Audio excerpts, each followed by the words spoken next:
जय महाकाली जय महाकाल। दुर्लभ शावर मंत्र के यूट्यूब चैनल में आप सभी का स्वागत है। दोस्तों, जो लोग नए मेरे चैनल के साथ जुड़े हैं वो मेरे चैनल को सब्सक्राइब कर लें, बेल आइकन को दबा दें ताकि आने वाली कोई भी वीडियो आप लोगों के पास जल्द से जल्द पहुंच सके। तो दोस्तों, बिना देरी किए आज का जो मंत्र मैं बताने जा रहा हूं वो है घर के शांति के लिए घर कीलन का मंत्र। तो चलिए शुरू करते हैं। दोस्तों, शांति कर्म के कर्म में गृहस्थी के प्रयोग दिए गए हैं। ये प्रयोग ग्रहों वाली शांति से भिन्न है। इसमें से घर के अंदर विभिन्न प्रकार की दैविक प्राणों के कारणों के कारण उत्पन्न होने वाली आपत्तियों विपत्तियों के लिए ये प्रयोग दिया गया है। घर के शांत सुखद वातावरण को कलुषित और शांत करने में बहुत से कारण होते हैं। उसमें से 4 कारण जो प्रमुखता से देखा जा सकता है वो ग्रह शांति के 4 प्रमुख कारण भौतिक, वैदिक, अभिचारिक और पितृ प्रेत दोष हैं। व्यक्तियों को दुराग्रह स्वभाव की कटुता और हठकर्मता से उत्पन्न विवाद संवाद परिस्थितियों होने वाली अशांति तथा अनावश्यक रूप में वाद विवाद का प्रकंड खड़े कर देने में ग्रह की शांति भंग हो जाती है। जब व्यक्ति स्वयं को दूसरों की उपेक्षा से उच्च श्रेणी और ज्ञानी मानकर दूसरों को उपेक्षा और लघुता की दृष्टि से देखता है, तब जीवन में किसी न किसी मोड़ पर किसी व्यक्ति को अहम को ठोस लगती है और ये ठोस अनंत उसकी और फिर संपूर्ण ग्रह परिवार की अशांति में बदल जाती है। तो इसी प्रकार कहा जाता है कि ग्रह शांति के जो भौतिक कारण है व्यक्ति द्वारा स्वयं ही उत्पन्न किए होते हैं। तो ग्रह शांति का जो प्रयोग है ये हमारे ऊपर ही निर्भर करता है दोस्तों, कि हम कभी ना कभी कुछ अपने कर्म ऐसे कर देते हैं जिनकी वजह से हमें ये चीज़ें जो परेशानियों का सामना करना पड़ता है। तो दोस्तों, आप इन बातों का ध्यान रखना है। किसी भी व्यक्ति को अपने जब भी आप कोई चाहे बूढ़ा हो, बुज़ुर्ग हो, कोई भी हो, जैसे हम उसको बोल देते हैं कि यार ये बंदा कैसा है, देखने में कैसा है, बूढ़ा है, चला नहीं जाता, कई बार तो हम मजाक उड़ा देते हैं। तो ये चीज़ें भी हमने नहीं करनी। किसी भी वृद्ध का मजाक नहीं बनाना। तो कई बार क्या होता है, ये हमारे पूर्वज भी हो सकते हैं, हमें कुछ भी नहीं पता। तो इसीलिए ये चीज़ों का बड़ा ध्यान रखना पड़ता है। तो आप लोगों को मैं यही चीज़ बताऊंगा कि आप कैसे इस तरीके से आपने जब ये मंत्र करोगे तो आपने बड़े ही ढंग से बड़े तरीके से करने हैं दोस्तों। तो आपने ये चीज़ जब भी करनी है, मैंने आपको पहले भी बताया था, जब भी आप कोई मंत्र जाप उच्चारण करते हैं उसके लिए आप गुरु दीक्षा लेनी आवश्यक होती है। अगर आपने गुरु धारणा करी है तो फिर तो कोई समस्या नहीं है। अपने गुरु महाराज जी के साथ आप कोई भी मंत्र है उनके साथ विमर्श करके ही करें, उनकी आज्ञा लेकर करें और उनका आशीर्वाद लेकर करें और अपने माता पिता का भी आशीर्वाद ज़रूर लें दोस्तों। तो आपने जब मंत्र शुरू करना है तो संकल्प आपको मैंने बताया हुआ है कि आपने गंगा जल लेकर संकल्प करना है। कुछ लोग जैसे कईयों के पास, कुछ लोग विदेशों में बैठे हैं जिनके पास गंगा जल अवेलेबल नहीं है, वो क्या कर सकते हैं, वो थोड़ा सा पानी लेकर उसमें हल्दी और कुमकुम डालकर हाथ में लेकर उससे भी संकल्प ले सकते हैं दोस्तों। तो कोई बड़ी बात नहीं है। जिन्होंने गुरु धारणा करी है ये वो भी कर सकते हैं। जिन्होंने गुरु धारणा नहीं करी वो शिव जी को गुरु बनाकर इस मंत्र को कर सकते हैं दोस्तों। मैंने पहले भी कई बार बताया है कि शिव को कैसे गुरु बनाना है, किस तरीके से क्या विधि है, वो सारी मैं पहले बता चुका हूँ। अगर जहाँ पर बताऊँगा तो वीडियो बहुत लंबा हो जाएगा, तो ये मंत्र जो है फिर बताने में थोड़ी दिक्कत होगी दोस्तों।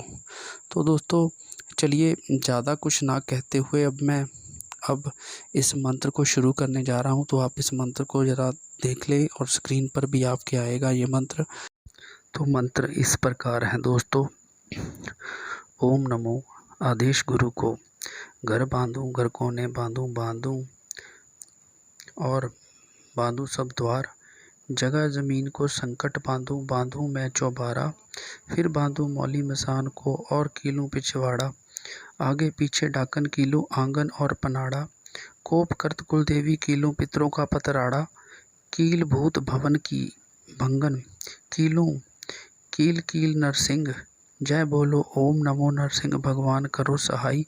या घर के रोग शोक दुख तलिहार, भूत प्रेत शाकनी डाकनी मैली मसान, नजर टोना ना भगाओ तो लाख लाख आण खाओ। मेरी भक्ति गुरु की शक्ति, फुरे मंत्र साचा, ईश्वरो वाचा ओम नमो आदेश गुरु का। तो दोस्तों ये इतना सा ही मंत्र है, तो मैं एक बार फिर से आपको दोबारा रिपीट कर देता हूँ। ओम नमो आदेश गुरु को, घर बांधो घर कोने बांधो और बांधो सब द्वार, जगह ज़मीन को संकट बांधूं बांधूं मैं चौबारा, फिर बांधूं मैली मसान को और कीलूं पत पिछवाड़ा। आगे पीछे डाकन कीलूं आंगन और पनाड़ा, कोप करत कुलदेवी कीलूं पितरों का पतराड़ा। कील भूत भवन की भंगन, कीलूं कील कील नरसिंह, जय बोलो ओम नमो नरसिंह भगवान करो सहाय। या घर के रोग शोक दुख दलियार, भूत प्रेत शाकनी डाकनी मैली मशान, नजर टोना ना भगाओ तो लाख लाख आण खाओ। मेरी भक्ति गुरु की शक्ति, पूरे मंत्र साचा, ईश्वरो वाचा ओम नमो आदेश गुरु का। तो दोस्तों ये इतना सा ही मंत्र था मैंने जो आपको बताया है, आपने इसको इसी तरीके से करना है। तो अब इसकी विधि की तरफ चलते हैं दोस्तों। इसकी विधि क्या है? तो दोस्तों ये जो मैंने आपको मंत्र बताया है, वैसे तो शाबर मंत्र किसी शुभ दिन में कर सकते हैं। तो जैसे मान लीजिए सूर्य ग्रहण हुआ, चंद्र ग्रहण हुआ, दीपावली, होलिका दहन हुई, रात्रि में आपने इस मंत्र को सिद्ध करना है। तो दोस्तों इसको रात्रि में ही करना है जब भी आप प्रयोग करो।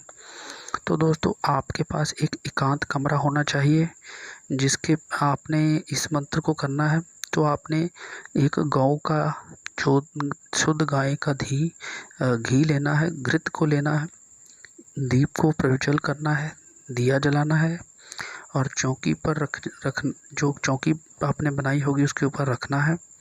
उस चौकी पर नया लाल कपड़ा, अगर लाल नहीं है तो आपने गुलाबी रंग का रेशमी कपड़ा बिछा लेना है, तो गुलाबी भी चलेगा।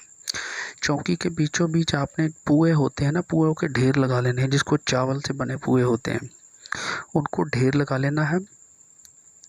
तो उनको स्थापित करके ईश्वरीय रूप से भाव से आस्था से करना है। फिर आपको हल्दी गुड़ और धूप से उसका पूजन करना है।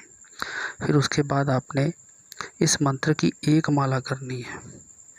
एक माला करने के बाद फिर आपने जो पुए होंगे वो ढेर किसी जो नदी या तालाब में आपने उनको विसर्जन कर लेना है। जब आपका बस आपने ये चीज़ें करके तो इसको एक दिन में मंत्र को सिद्ध कर लेना है।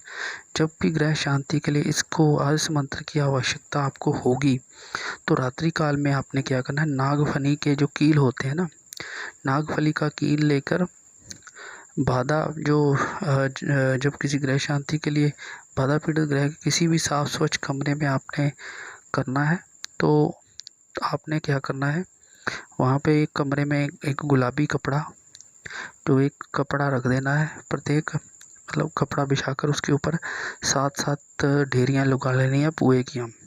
चौकी पर आपने पंचमेवा फल और प्रसाद भी रखना है। फिर उसके बाद चावलों के छोटे छोटे जो ढेर जो होंगे उस पर 51 बार मंत्र, जो सिद्ध किया हुआ मंत्र है, 51 बार आपने मंत्र जाप करना है। फिर आपने उसको जो 9 कीलें होंगी, 9 कीलों को, 9 नींबुओं को गाड़ देना है। इस कीलित नींबुओं को, जो नींबू हो गए उसमें से 4 नींबू को ग्रह के चारों कोनों में गाड़ना है। एक कीलित नींबू ग्रह प्रवेश के द्वार पर जहाँ पर जाना है, तो एक कीलित नींबू वहाँ पे, एक अपने जल के स्थान पर रखना है। तो एक ग्रह के आगे और एक ग्रह के पीछे एक नींबू पतनाले के नीचे गाड़ देना है। इन कीलित नींबुओं को गाड़ने समय बराबर आपने उस मंत्र का जो जाप है वो लगातार करते जाना है। उस चीज़ का आपने ध्यान रखना है। ये महत्वपूर्ण उपाय करने के उपरांत आपने उस चौकी के नीचे जो रखे सभी उत्पाद जो पदार्थ होंगे उन सभी को आपने क्या करना है, किसी एकांत स्थान पर रखना है, जो काली कहीं उजाड़ में। फिर आपने ये प्रक्रिया से ग्रह बाधा से मुक्ति जो होगी वो आपको मिल जाएगी। ये प्रयोग आपने शुक्ल पक्ष की अष्टमी से करना है। चतुर्दशी पे भी कर सकते हैं। चतुर्दशी पे भी करने से आपको इसका लाभ मिलता है।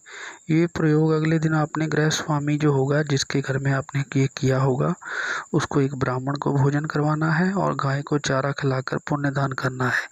बस ये इतना सही काम कर लेना है तो आपका काम हो जाएगा। जय महाकाली, जय महाकाल।